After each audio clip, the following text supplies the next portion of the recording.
Hit TV YouTube channels లో మీ వ్యాపార ప్రకటనలకు మరియు ప్రమోషనల్ ఇంటర్వ్యూస్ కోసం వెంటనే సంప్రదించండి. పెళ్లి అంటే అటు 7 తరాలు, ఇటు 7 తరాలు చూడాలంటారు. బట్ బేసిక్‌గా అంటే పర్టిక్యులర్ ఈ 20, 30 ఇయర్స్ మధ్యలో చూసుకుంటే 7 తరాలు కాదు కదా! ఈ తరంనే చూడట్లేదు అని కొంతమంది అంటారు. అవును. అది మీ లైఫ్‌లో జరిగినట్టు అనిపిస్తుంది. యెస్. అండ్ 7 తరాలు చూడటం అంటే కన్నా ఇప్పుడు జనరేషన్‌లో అందరికీ అర్థమయ్యేలా చెప్తాను. హ్మ్. ప్రతి ఒక్కళ్ళ చేతిలోనూ చాలా ఎక్స్‌పెన్సివ్ ఫోన్స్ ఉంటున్నాయి. సో ఏమనుకుంటున్నారు? అరే! మా వాడు బా సంపాదిస్తున్నాడేమో, అరే! మా అమ్మాయి బా సంపాదిస్తుందేమో అనుకుంటారు. అది వాళ్ళు ఎలా కొన్నారు ఏంటి అనేది ఎవరికీ తెలీదు. ఓకే. బిహైండ్ స్టోరీ ఎవరికీ తెలీదు. మీ చేతిలో ఉన్న కాస్ట్‌లీ ఫోనే కనిపిస్తుంది. అది ఈఎంఐలో కొనుక్కున్నాడా?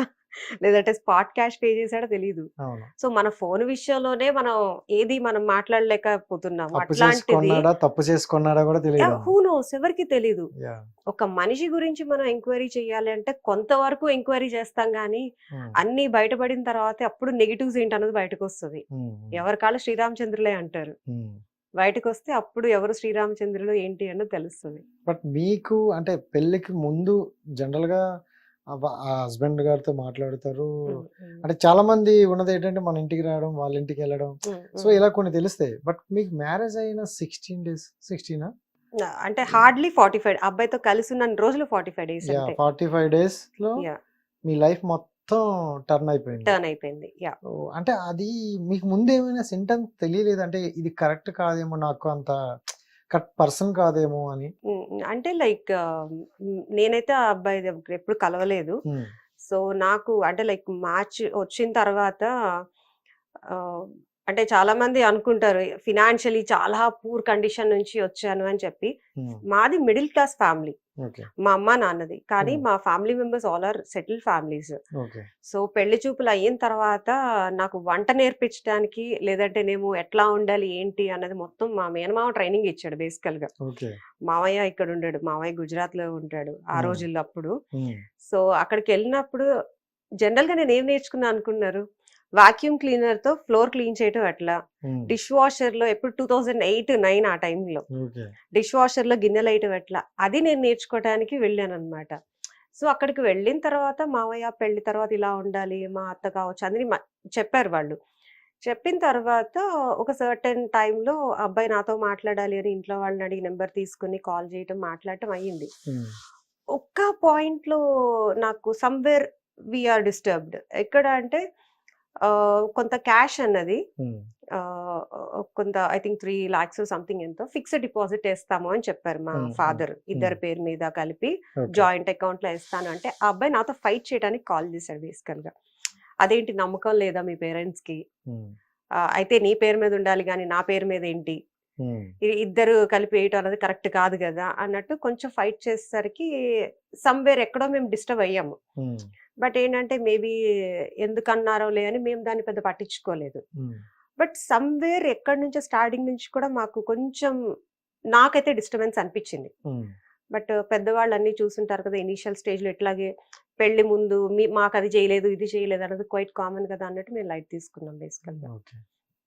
16 డేస్ తర్వాత ఏదైతే షేడ్ ఉంటదో ఆ షేడ్ మొత్తం పోయి రియాలిటీ బయటికొచ్చింది. బయటకొచ్చింది. ఓకే.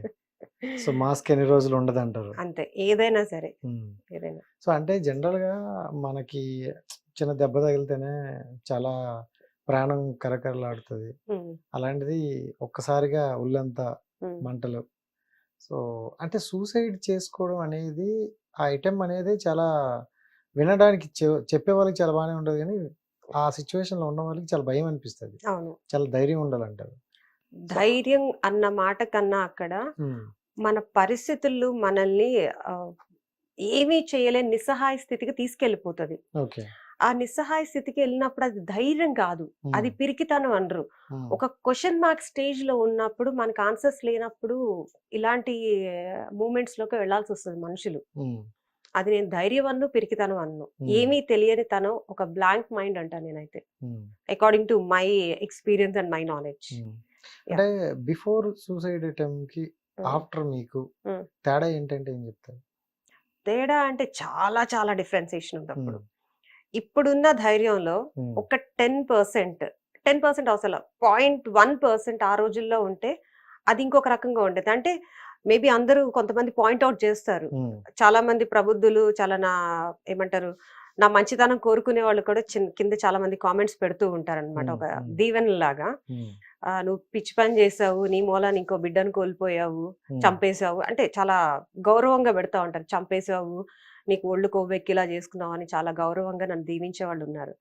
వాళ్ళందరికీ ఒకటే చెప్తా నేను, ఒక్కొక్క సర్టన్ ఏజ్ లో ఒక్కొక్కరికి ఒక్కొక్క మెచ్యూరిటీ లెవెల్ ఉంటది.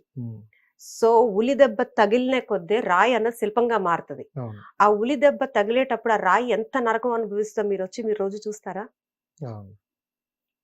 మనిషి మనసు పాషాణం అయిపోతుంది. సో ఆ ఏజ్ లో వెరీ సెన్సిటివ్. ఇప్పుడు గులాబీ చెట్టు ఉంది, పువ్వు పూసింది, దాన్ని పట్టుకుని మీరు రప్ప రప్ప రప్ప నలిపేయగలరా? చేయలేరు. మీరు డస్ట్బిన్ లో పడేయగలరా? పడేయలేరు. దాన్ని ఒక అపురూపంగా చూసుకుంటారు. అదే వాడిపోయిన పువ్వు ఏం చేస్తారు? తొక్కొచ్చు, డస్ట్బిన్ లో పడేయచ్చు, ఏమైనా చేసుకోవచ్చు. సో అంటే మన మనిషి జీవితంలో కూడా ఒక్కొక్క స్టేజ్ లో ఒక్కొక్క కైండ్ ఆఫ్ మెచ్యూరిటీ లెవెల్స్ ఉంటాయి. దెబ్బ తగిలినప్పుడు ఆటోమేటిక్ గా మనిషి చేంజ్ అవుతారు. అది నొప్పి తెలియని వాళ్ళే ఇలాంటి మాటలు మాట్లాడతారు. సో ఇప్పుడు ఆ